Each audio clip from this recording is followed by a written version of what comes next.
पश्चिम बंगाल में दूसरे चरण के लिए 8 जिलों की 142 सीटों पर बम्पर वोटिंग हो रही है। इस दौर में 1448 उम्मीदवारों की किस्मत तय होनी है। मतदान केंद्रों पर लंबी लंबी कतारें लगी हुई हैं। 3 बजे तक करीब 79% वोटिंग हो गई है। इस चरण में सबसे ज्यादा नजरें टिकी हैं हाई प्रोफाइल भवानीपुर सीट पर। यहां पर ममता बनर्जी और शुवेंदु अधिकारी की कांटे की टक्कर बताई जा रही है। बंगाल में पहले चरण में रिकॉर्ड 93% मतदान हुआ था। ऐसे में उम्मीद है दूसरे चरण में भी वोटिंग बम्पर रह सकती है। हालांकि बंगाल के कई जिलों में हिंसा की तस्वीरें भी सामने आ रही हैं, लेकिन पुलिस और सुरक्षा बलों की कड़ी तैनाती की बदौलत अब तक जो हालात हैं वो काबू में है। आपको बता दें, पहली बार बंगाल चुनाव में एनआईए की भी तैनाती की गई है। तो मतदान किस तरह से चल रहा है, ग्राउंड पर मौजूद है हमारे संवाददाता अरुण सिंह, भवानीपुर से सीधा हमारे साथ लाइव जुड़ रहे हैं। अरुण, सबसे पहले आपसे यही जानना चाहेंगे, हाई प्रोफाइल सीट से आप लगातार रिपोर्टिंग कर रहे हैं, किस तरह से वहां पर मूड माहौल है, और साथ ही जिस तरह से हमने देखा कि पहले चरण में रिकॉर्ड वोटिंग हुई, क्या दूसरे चरण में भी वैसा ही ट्रेंड दिखाई दे रहा है? देखिए, ट्रेंड तो दूसरे चरण में ऐसा दिखाई दे रहा है कि पहले चरण से होड़ लगी हो मतदाताओं में। 90% के ऊपर मत प्रतिशत जाना है, यह तय है, क्योंकि 80% के आसपास वोटिंग 3 बजे तक हो चुकी थी। जहां तक बात इस सीट की है, भवानीपुर की, मैं इस वक्त वहीं पे खड़ा हूं। ममता बनर्जी थोड़ी देर में यहां पर अपने मताधिकार का प्रयोग करने आएंगी। इस वक्त तस्वीरें मैं आपको दिखाता हूं, ये मित्रा इंस्टीट्यूशन है और वहां पर अर्धसैनिक बल जो दिखाई दे रहे हैं वही एंट्री है, जहां से अंदर 5 जो बूथ हैं उनमें से एक बूथ नंबर 207 जो है उसमें ममता बनर्जी का वोट है और वहीं पर वो अपने मताधिकार का प्रयोग करेंगी। ये तस्वीरें आप देखिए, मीडिया कर्मी काफी संख्या में हैं और जितने सुरक्षा कर्मी आपको दिखाई दे रहे हैं, ये अनप्रेसिडेंटेड इस बार इसलिए भी है क्योंकि अर्धसैनिक बलों की काफी संख्या में और भारी संख्या में तैनाती की गई है।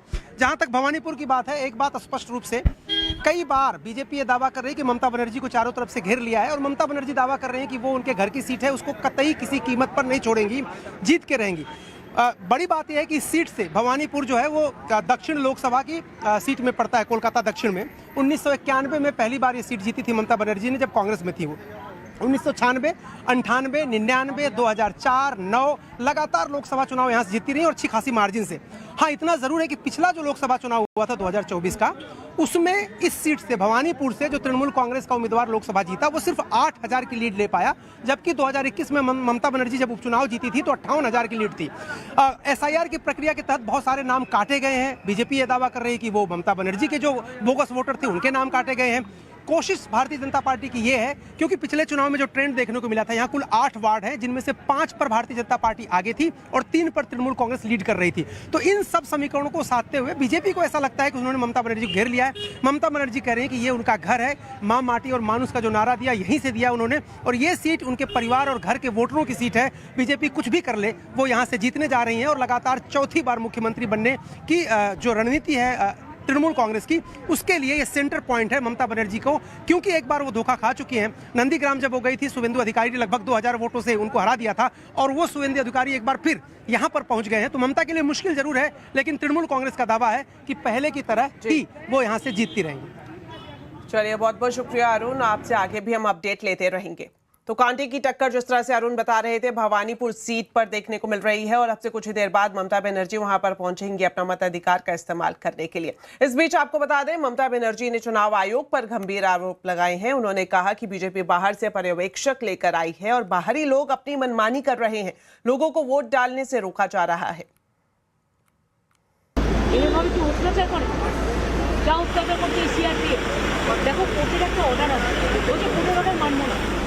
আমরা কন্টেম্পট অফ ভোটের নোটিশ দিয়েছি, তা সত্ত্বেও কতগুলো অবজারভার এসেছে বাইরে থেকে, বিজেপি যা বলছে তাই করছে।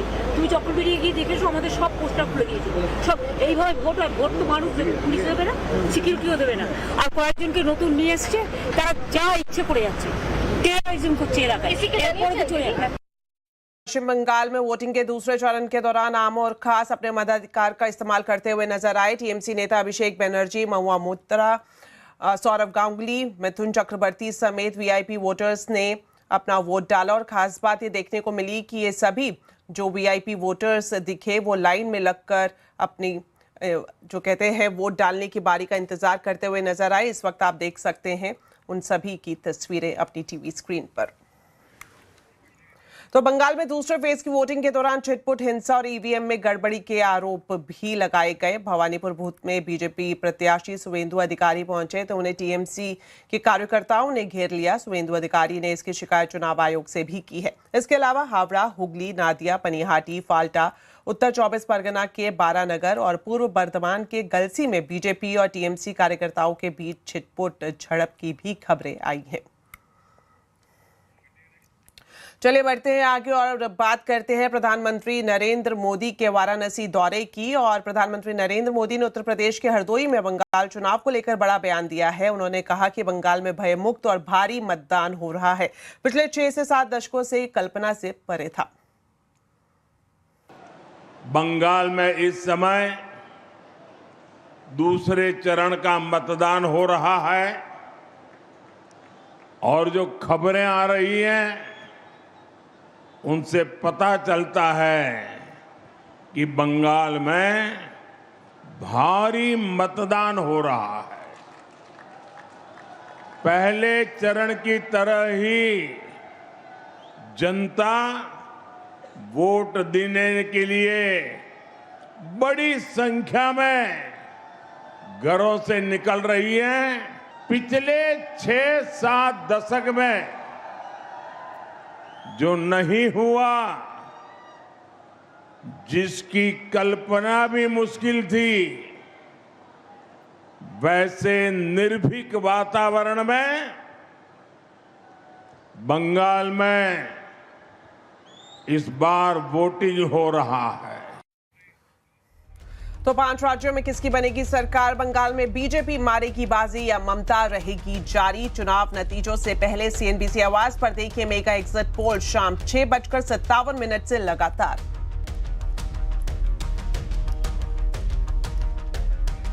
आज प्रधानमंत्री नरेंद्र मोदी ने वाराणसी में बाबा विश्वनाथ के दर्शन किए। उन्होंने गर्भगृह में 20 मिनट तक पूजा अर्चना की। 5 पंडितों ने उन्हें पूजा कराई, माला पहनाई और त्रिपुंड भी लगाया। पीएम मंदिर से बाहर निकले तो बीजेपी नेताओं ने उन्हें त्रिशूल और डमरू भेंट किया। इसके बाद प्रधानमंत्री ने त्रिशूल उठाकर लहराया भी। पीएम मोदी 14 किलोमीटर लंबा रोड शो करते हुए बाबा विश्वनाथ के मंदिर पहुंचे थे। मंदिर के गेट पर 108 बटुकों ने शंखनाद के साथ पीएम मोदी का स्वागत किया। मंदिर में पीएम मोदी बच्चों से भी मिले और उनसे बातचीत भी की।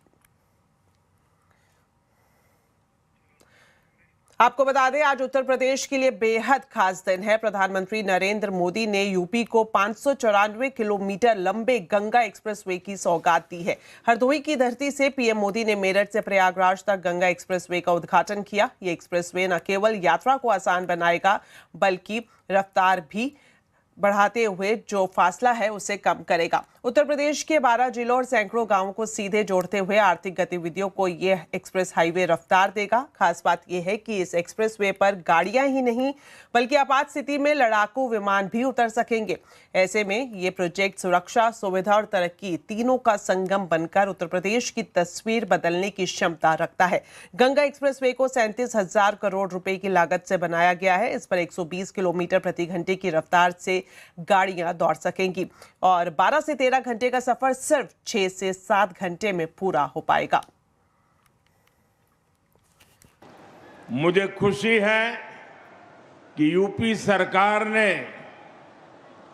इस एक्सप्रेसवे का नाम मां गंगा के नाम पर रखा है। इसमें विकास का हमारा विजन भी झलकता है और हमारी विरासत के भी दर्शन होते हैं। मैं यूपी के करोड़ों लोगों को गंगा एक्सप्रेसवे की बधाई देता हूं। चलिए बढ़ते हैं आगे और अब बात करते हैं अमेरिका ईरान के बीच तनाव की, जिसका असर अब गल्फ देशों की राजनीति पर भी साफ तौर पर देखा जा सकता है। एक तरफ यूनाइटेड अरब एमिरेट्स ने ओपेक और ओपेक प्लस छोड़ने का ऐलान किया तो वहीं दूसरी तरफ सऊदी अरेबिया में गल्फ कॉरपोरेशन काउंसिल की बैठक में ईरान के रुख की आलोचना हुई। इसके साथ ही अमेरिकी राष्ट्रपति डोनाल्ड ट्रंप ने एक बार फिर दावा किया है कि ईरान गंभीर संकट में है। तो सभी मुद्दों पर अपडेट ले लेते हैं। रोहन सिंह हमारे साथ जुड़े हुए हैं। तो रोहन, आपसे जानना चाहेंगे कि जिस तरह से हम देख रहे हैं अमेरिका और ईरान के बीच में जो तनाव है, हर रोज इसमें कुछ ना कुछ नया देखने को मिल रहा है। खासतौर पर अगर हम ट्रंप की तरफ से जो स्टेटमेंट दिए जा रहे हैं उनको देखें, तो पूरा अपडेट बताएं, अभी क्या कुछ नया अपडेट है इस पूरे मामले में? जी, अभी जो डिप्लोमेसी है उसका फोकस अब गल्फ देशों के बीच है। इस वक्त सऊदी अरेबिया में जो गल्फ कोऑपरेशन काउंसिल है उसकी बैठक हुई है और उसमें जो जितने भी गल्फ देश थे उन्होंने ईरान का जो रुख है उसकी आलोचना की है। उन्होंने कहा है कि जो स्ट्रेट ऑफ हॉर्मुज़ को बंद करने का फैसला या फिर इस पर किसी तरह का जो टैरिफ लगाने का फैसला या शिपिंग बाधित करने का जो फैसला है ईरान का, वो सही नहीं है। किसी भी तरह की ट्रांजिट फीस स्वीकार नहीं की जाएगी।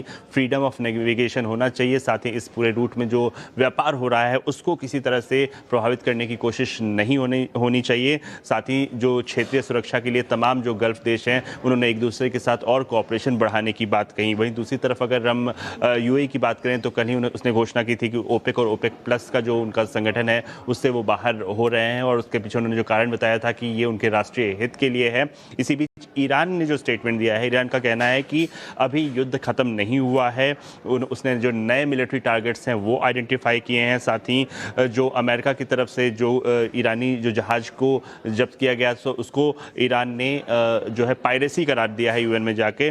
साथ ही अगर डोनाल्ड ट्रंप की बात करें तो उन्होंने जो स्टेटमेंट दिया है कि ईरान एक स्टेट ऑफ कोलैप्स में है।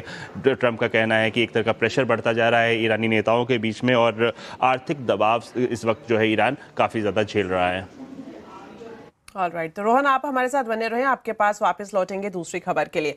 इस बीच नजर डाल लेते हैं शेयर बाजार पर। बाजार में आज मिक्स ट्रेंड देखने को मिला। आखिरी घंटे में बाजार ऊपरी स्तर से फिसला, लेकिन बढ़त बरकरार रही। सेंसेक्स और निफ्टी बढ़त के साथ बंद हुए। हालांकि मिड कैप इंडेक्स भी दिन के हाई से फिसल कर क्लोज हुआ है। बाजार का पूरा अपडेट आप बता रही हैं कंचन नौटियाल। तो हफ्ते का तीसरा कारोबारी दिन आखिरी तक आते आते हम देखिए बाजार में थोड़ा सा हमें जो दबाव है वो आता हुआ दिखाई दिया, लेकिन ऑल ओवर परफॉर्मेंस देखी जाए तो हमें इन ग्रीन ही देखने को मिली है। हालांकि ऊपरी स्तरों से बाजार में एक गिरावट जरूर आई है। Nifty, bank Nifty, small cap, mid cap, in fact Sensex में भी वो जो प्रेशर है वो बाउंड अप होता हुआ दिखाई दिया है। सेक्टर स्पेसिफिक अगर अप्रोच देखी जाए तो देखिए आईटी में एक रुझान बना हुआ था, कैपिटल मार्केट, एफएमसीजी में अच्छी खासी तेजी आज के सत्र में देखने को मिली है और इसके साथ ही साथ मेटल्स में भी देखें तो यहाँ पे भी अच्छा खासा जो मोमेंटम है वो बनता हुआ दिखाई दिया है। फ्लिप साइड में पीएसयू बैंक, फाइनेंशियल्स में एक प्रेशर जो है वो आज के सत्र में देखा गया है। अब इसके अलावा अगर स्टॉक स्पेसिफिक एक्शन देखा जाए तो देखिए निफ्टी में ITC, Tech Mahindra, Maruti Suzuki और कोल इंडिया में एक तेजी देखने को मिली है। इसके साथ ही साथ अगर हम बात करें लूजिंग स्ट्राइक की तो यहाँ पे InterGlobe aviation, doctor Reddy's, NTPC और आईसीसी बैंक में एक प्रेशर जो है वो आता हुआ दिखाई दिया है। हमने देखा कि ब्रेंट क्रूड का जो भाव है 115 तक जाता हुआ दिखाई दिया है। अब देखिए बैंकिंग स्पेस की बात करी जाए तो यहाँ पे सिलेक्टिव स्टॉक्स में एक जो तेजी है वो देखने को मिली है। सबसे पहले इंडसइंड बैंक 3.25% की तेजी यहाँ पे देखी गई है। IDFC first bank, Kotak Mahindra bank और एक्सिस बैंक, और इसके साथ साथ अगर आप देखें तो बंधन बैंक में भी शानदार इजाफा। कल रिजल्ट आया, रिजल्ट काफी शानदार आए, एसेट क्वालिटी में काफी सुधार देखने को मिला है। एफएमसीजी पैक की बात करी जाए तो मार्केट में ये बात चल रही है कि हो सकता है कि जो सिगरेट के प्राइस है हमें में से और भी ज्यादा बढ़ते हुए दिखाई दे, करीब 17% के उसके एंटिसिपेशन से आज आईटीसी, गॉडफ्रे फिलिप्स में एक तेजी देखने को मिली है। ETF कीमत तय करने के लिए नए फॉर्मूले पर विचार कर रही है। सूत्रों के मुताबिक सरकार कच्चे तेल और ETF कीमत के अंतर को कम करने के विकल्पों पर विचार कर रही है। डिटेल्स ले लेते हैं, रोहन सिंह हमारे साथ लाइव जुड़े हुए हैं। तो रोहन, बताएं इस नए फॉर्मूले के बारे में जिस पर सरकार विचार कर रही है। जी, वेस्ट एशिया संकट की वजह से एयरलाइंस मुश्किलों में हैं और एटीएफ के जो प्राइसेस हैं वो लगातार बढ़ते जा रहे हैं। तो अब सरकार एक नए फॉर्मूले पर काम कर रही है जिससे कि एक तरह की लगाम लगाई जा सके एटीएफ की जो कीमतें हैं उसको। अगर आप एटीएफ की कीमत को देखें तो इसमें दो कंपोनेंट है। एक तो जो क्रूड की कीमत है जिस पे हमारा बहुत कंट्रोल नहीं है, और दूसरा है क्रैक स्प्रेड। इसमें बहुत सारे फैक्टर्स हैं जो लागत लगती है क्रूड को एटीएफ में बनाने में, स्टोरेज का चार्ज, लॉजिस्टिक्स का चार्ज। लेकिन इसके अलावा एक बहुत बड़ा फैक्टर है जो अंतर्राष्ट्रीय बाजार में उतार चढ़ाव होता है, उसकी वजह से अगर एटीएफ की कीमतें बढ़ती हैं तो ये जो स्प्रेड है ये बढ़ता है और इससे जो ऑयल कंपनीज हैं उनको फ़ायदा होता है। हालांकि अंतर्राष्ट्रीय बाजार में जिस तरह की कीमतें हैं वो एग्जैक्टली रिप्रेजेंट नहीं करते हैं जो लागत लग रही है उसको। तो अब सरकार एक तरह की कैपिंग व्यवस्था लाना चाहती है इस क्रैक स्प्रेड के लिए, यानी कि एक न्यूनतम सीमा तय की जाएगी, एक अधिकतम सीमा तय की जाएगी, जिससे ज़्यादा जो क्रैक स्प्रेड है उसको नहीं बढ़ाया जा सकेगा। खासतौर पर चूंकि भारत में ही अधिकतर रिफाइनिंग होती है तो भारत की ऑयल मार्केटिंग कंपनी जो है उनके लिए करना संभव हो सकेगा। हालांकि उनको जो मुनाफा है वो थोड़ा छोड़ना ज़रूर होगा, लेकिन इससे जो एयरलाइंस है उनको फ़ायदा हो सकता है। फिलहाल इस पर बातचीत चल रही है पेट्रोलियम मिनिस्ट्री, एविएशन मिनिस्ट्री और जो तमाम ऑयल मार्केटिंग कंपनीज हैं उनके बीच, और बहुत जल्दी इसको लेकर कोई फैसला लिया जा सकता है। जी बहुत बहुत शुक्रिया रोहन आपका इस पूरी जानकारी के लिए। बढ़ते हैं आगे और आपको बता दें, डिजिटल अरेस्ट मामले में व्हाट्सएप ने सुप्रीम कोर्ट में हलफनामा दायर किया है। कंपनी ने जनवरी महीने में डिजिटल अरेस्ट से जुड़े करीब 10,000 अकाउंट्स को बैन किया है। ये अकाउंट ईडी और सीबीआई जैसी एजेंसीज के लोगों का दुरुपयोग कर रहे थे। पूरी डिटेल बता रहे हैं Aseem Manchanda. Supreme court digital arrest से जुड़े हुए मामलों की सुनवाई कर रहा है। इस दौरान सरकार ने सुप्रीम कोर्ट के सामने एक हलफनामा दाखिल किया है। इसमें व्हाट्सएप ने भी अपना रुख सुप्रीम कोर्ट के सामने रखा। व्हाट्सएप ने कहा कि अब तक करीबन 9,400 अकाउंट्स हैं जिनको कि बंद किया गया है। ये अपने डिस्प्ले पिक्चर के अंदर जो जांच एजेंसियां जैसे सीबीआई, ईडी, कोर्ट्स इनको इस्तेमाल कर रही थी तो व्हाट्सएप ने एआई और एलएलएम का इस्तेमाल करते हुए इन अकाउंट्स को बैन कर दिया। इसके साथ साथ सरकार ने भी जो सिम कार्ड खरीदने वाले हैं उनके ऊपर भी कार्रवाई की है। सिम कार्ड को बहुत जल्दी ही ब्लॉक कर दिया जाता है और जितने भी सिम कार्ड दिए जाते हैं वो पूरी तरह से बायोमेट्रिक्स वेरिफिकेशन करने के बाद ही दिए जाते हैं। तो बहुत सारे स्टेप सरकार ऑलरेडी ले चुकी है। इसके साथ साथ सरकार ने सिम बाइंडिंग का भी प्रस्ताव रखा है। व्हाट्सएप भी उसके ऊपर काम कर रहा है और दिसंबर तक व्हाट्सएप इसके अंदर जो सिम बाइंडिंग है उनकी गाइडलाइंस का पालन कर लेगा। सरकार का कहना है कि वो आगे भी इस तरह के कदम उठाती रहेगी और क्विक काम इसके ऊपर करती रहेगी ताकि जितने भी डिजिटल अरेस्ट के मामले हैं उन पर कमी आ सके। अब आपको बताते हैं आज के कंज्यूमर अड्डा के टॉपिक के बारे में। गर्मियों में तरबूज एक ऐसा फल है जो तुरंत राहत देता है, लेकिन आजकल लोग तरबूज खाने से बच रहे हैं क्योंकि शोर मच गया है कि मुंबई में तरबूज खाने के बाद एक ही परिवार की मौत हो गई। आखिर एक तरबूज जानलेवा कैसे हो सकता है, इसी पर आज हम कंज्यूमर अड्डा में खास चर्चा कर रहे हैं। शाम 5:57 पर जरूर देखिए। चलिए इसी के साथ फिलहाल इस बुलेटिन में इतना ही। आप खबरों पर अपडेट रहें, CNBC आवाज से जुड़े रहें हमारे सोशल मीडिया हैंडल्स के जरिए। नमस्कार।